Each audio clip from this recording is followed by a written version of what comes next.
I've built a few Gauge 1 live steam locomotives so far.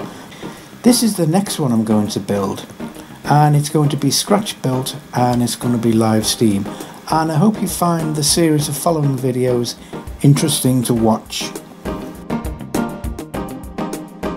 Hello and welcome to episode 31 of the GWR Prairie tank scratch build.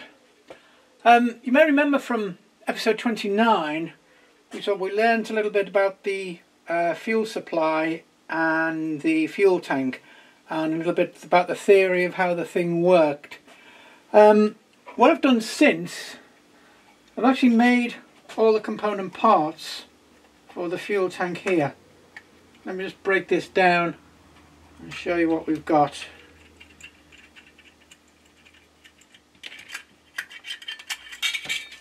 Take it apart there.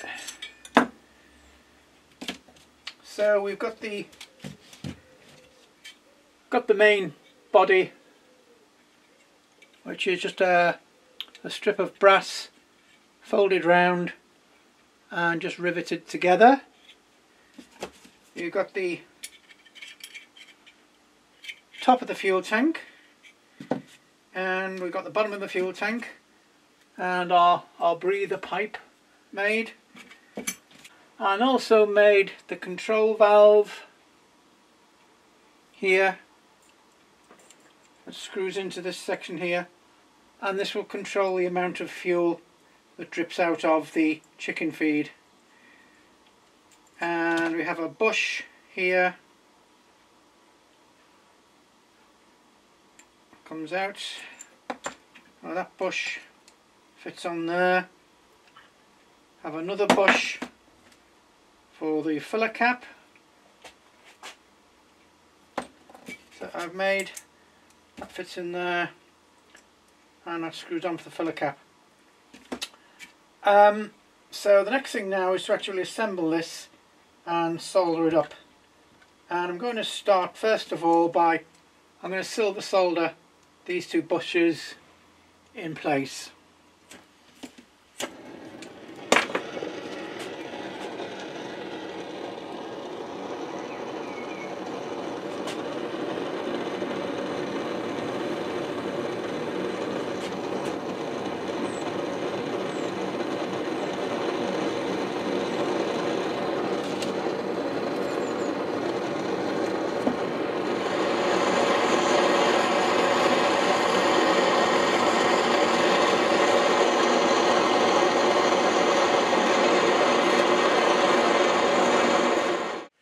Okay, with the top bushes silver soldered in, I'm ready to start soldering the rest of the body, and I'm going to use soft solder for this.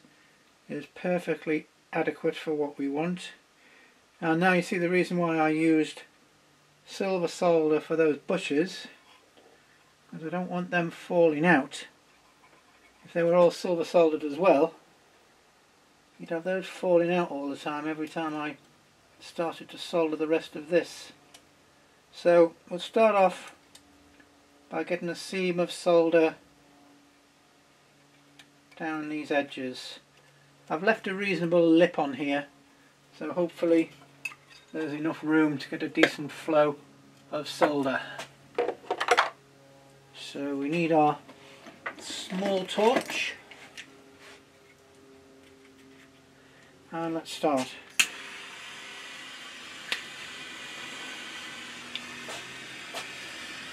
Again, we can let the solder and gravity do the work. Let's get this started. And it's just not warm enough to take in the heat. All the heat is being absorbed by those toolmaker clamps. So let's change and use a bigger torch.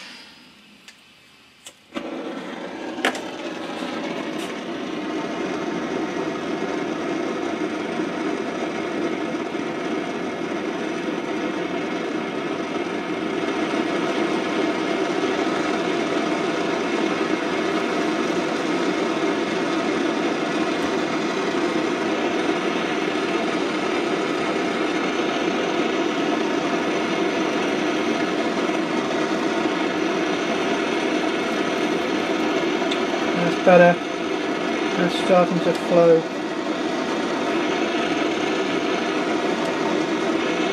Get some solder along here as well.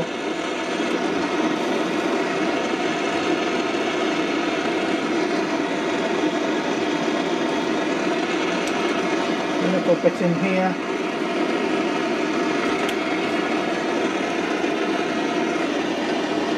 Get some flux on there as well.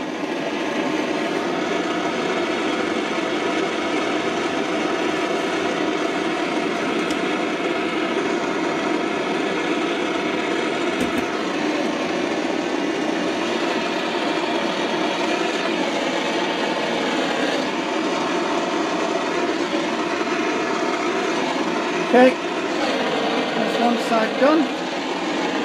I'll flip it over and do the other face. Alright, here we are, all soldered up. Hopefully all the seams done. And with this soft solder, you really just run it down and let it flow down, and all the excess solder will just drip off.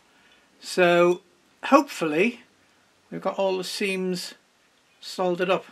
A little bit there, but bit here I might heat up again. That looks a bit blobby, that looks a bit ugly. I might heat that up again a little bit later. There's quite a thick seam of solder there. Yeah, I might do that now actually, looking at it. That looks a bit ugly. There's a little bit there I still need to do, but that's it basically all soldered up now. The only remaining thing to do is to solder this breather pipe into position, and we'll be ready to try it out. Okay, here's the fuel tank all soldered up now, and with the breather pipe in, and I've put some water in, and it's actually holding water, which is good. So if we open the regulator valve, you see that water running out there now. That's working. Now we close it and stops, open it. And when it's in the actual feed, if I put my finger thumb over the breather pipe, you see it stops, which is the way the thing works. So take the finger off, it lets air in, and the fuel flows. And that's how the fuel is regulated.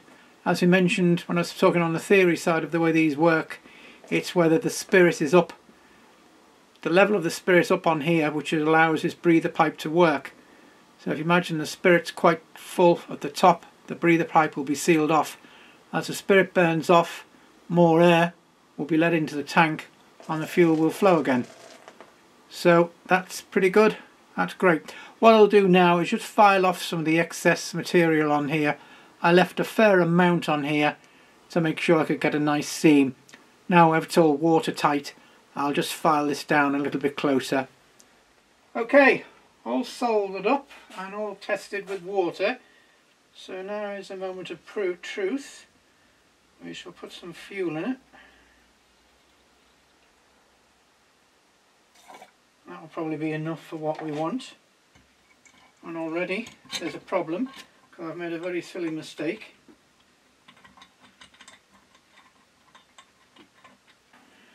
Okay, so here we are, take two. Ready to go again. Clean the fuel up that we had a leak, which all adds to the drama and excitement.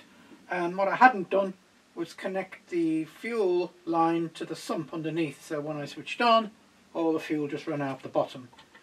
Hopefully look a bit more promising now. So we can close that off, and we can turn the fuel on. And again, don't know how this is going to work. We might still get some leaks. I might still have to balance the feed underneath into the sump. That looks okay so far.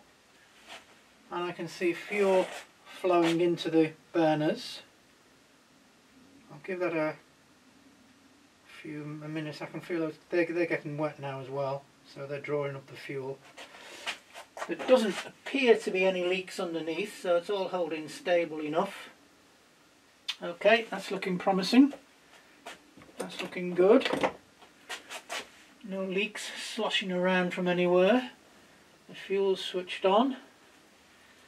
So let's light up.